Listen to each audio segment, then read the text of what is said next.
Hi everyone. इसके अंदर जो है हम क्लास 12th का patterns of social inequality and exclusion के एमसीक्यू देखेंगे, जो कि एग्ज़ाम के लिए काफ़ी इम्पोर्टेंट है, खासकर सीयूटी के लिए। तो इसमें कुछ इंपॉर्टेंट जो है एमसीक्यू देखेंगे और इसको सॉल्व करने की कोशिश करेंगे।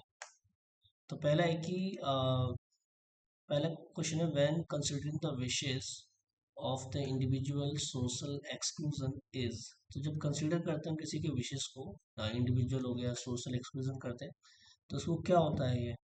तो ये जो होता है इनवॉलेंटरली होता है। क्या होता है? इनवॉलेंटरली, जिसको हम खुद से अपनाते नहीं है।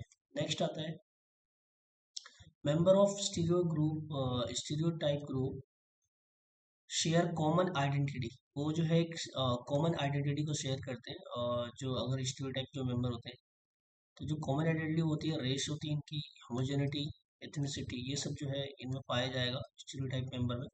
तो इसलिए जो है ये करेक्ट जो है पूरा तीन होगा। नेक्स्ट है दलित मीन्स। दलित मीन्स क्या होता है? Poor, discriminated, downtrodden and excluded. So जो दलित का मीन्स होता है, वो दलित मीन्स होता है डाउन ट्रोडन, यानी ऑप्शन सी करेक्ट होगा, जिसको कई साल से एक्सक्लूड किया गया हर एक चीज से। ठीक है। नेक्स्ट है untouchability was abolish through. So untouchability जो है किस आर्टिकल के थ्रू इसको अबॉलिश किया गया था? इसमें पूछ रहा है आर्टिकल 15, 16, 17। तो आर्टिकल 17 जो है अनटचेबिलिटी को क्या करता है? अबॉलिश करता है। आर्टिकल जो 15 है, ये डिस्क्रिमिनेशन से रिलेटेड है। किससे? डिस्क्रिमिनेशन। ठीक है। नेक्स्ट है ये जो है आदिवासी लिटरली मीन्स। आदिवासी का मतलब क्या होता है?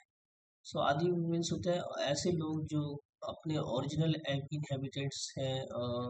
तो आदिवासी जो है ऐसे लोग होते हैं जो बहुत सालों से, कई सालों से एक जगह पर रह रहे हैं, ओरिजिनल इनहेबिटेंट्स को मानते हैं। तो इसी का जो ऑप्शन होगा, ऑप्शन डी होगा। Next, in our everyday life social inequality is seen as a systematic.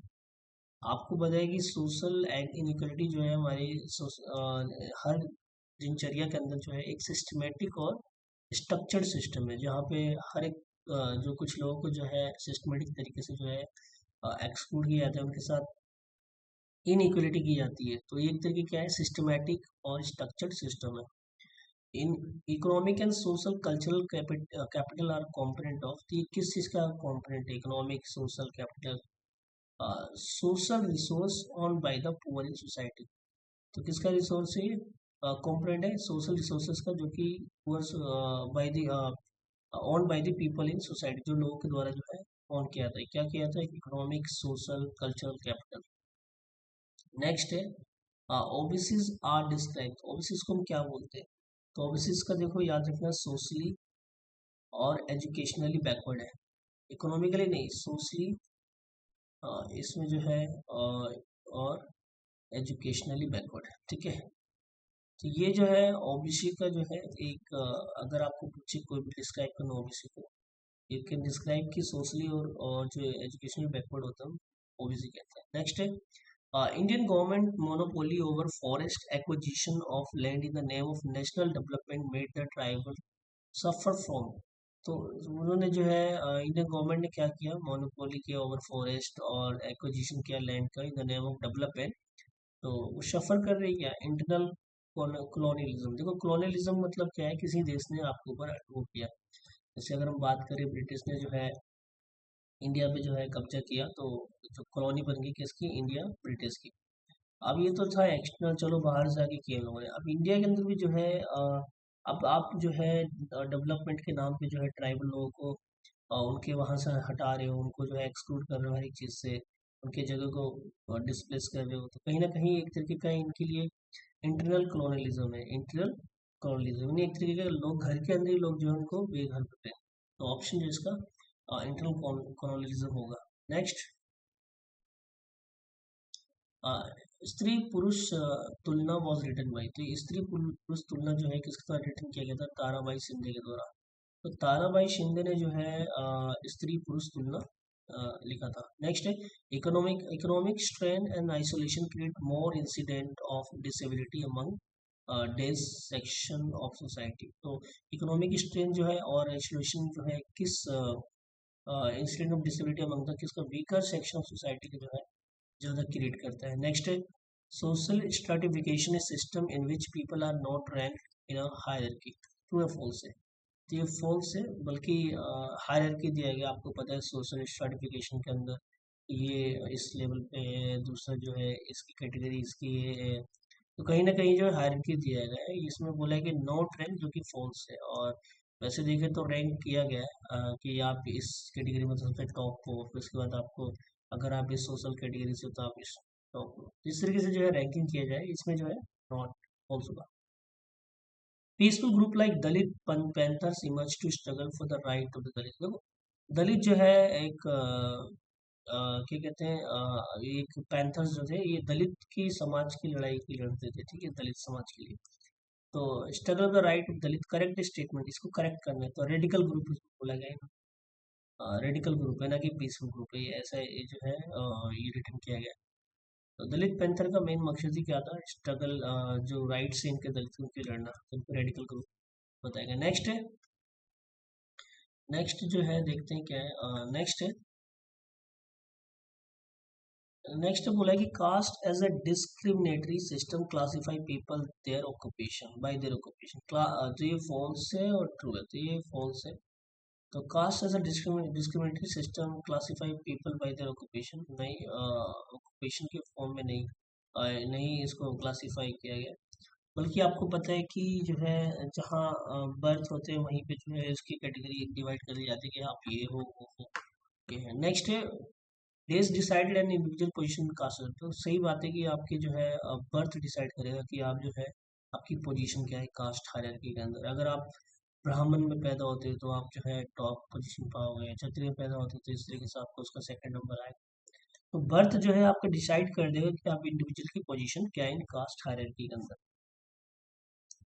I hope यहाँ पे आप लोगों को समझ में आ रहा होगा। नेक्स्ट है, when opinion are based on the hierarchy, here say it में ऑल्सो भी टर्म एज अ प्रेजुड्यूस। तो प्रेजुड्यूस क्या होता है, पहले से ओपिनियन कर लेना किसी भी चीज़ को लेकर, ये जो है ये वो है, इसका कैटेगरी यही होना चाहिए।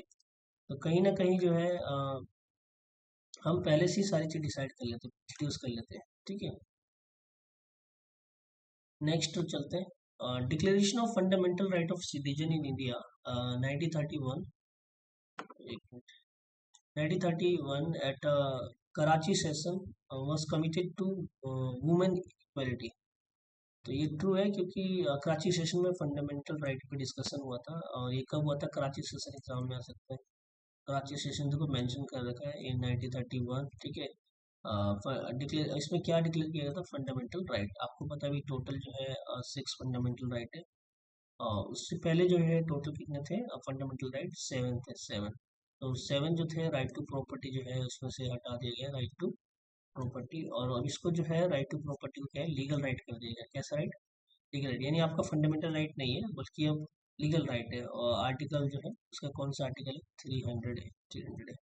तो याद रखना ये। तो सबसे इम्पोर्टेंट जो चीज़ है वो ये है कि ये जो है कराची सेशन में क्या डिस्कस किया गया था, डिक्लेरेशन किया गया था फंडामेंटल राइट, जिसमें कमिटेड टू वुमेन इक्वलिटी की बात की गई थी, ट्रू है। नेक्स्ट है, preconceived opinion or attitude held by the member of one group toward the other group is called।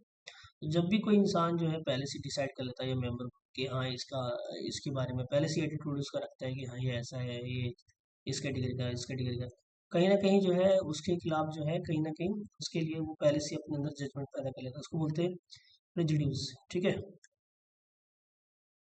Next है, culture capital consist of. Cultural capital क्या चीज़ से मिलके बना है, तो ये है आपका जो है स्टेटस और आपका एजुकेशनल क्वालिफिकेशन। स्टेटस और आपका एजुकेशन क्वालिफिकेशन जो है कल्चरल कैपिटल का पार्ट है, ठीक है। अब नेक्स्ट चलते हैं, जैसे कि डिस इसमें बताना है disqualify a group, correct statement करना है इसमें, ठीक है।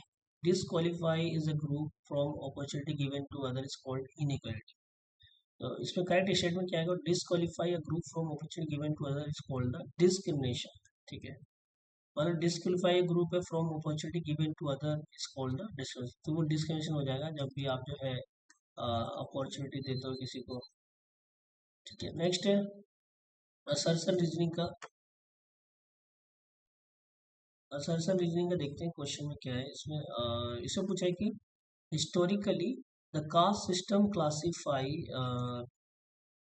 People by their occupation and status. Historical जो है कास्ट सिस्टम को क्लासीफाई किया गया by the occupation and status के द्वारा। और even caste was associated with the occupation. Caste जो है ऑक्यूपेशन से एसोसिएटेड है, which mean that person born into particular caste were also born into occupation associated with their caste, had no choice.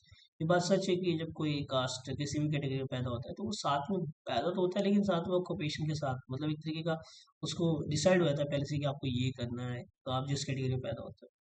इसमें सही बोला है, that person born into a particular caste were also born into the occupation associated with their caste, they had no choice. ये no choice होता है।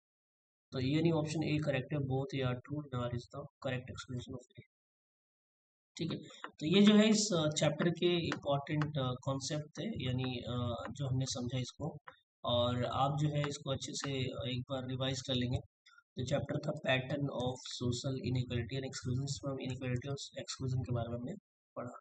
I hope ये आपको chapter समझ में आया होगा। Thank you so much.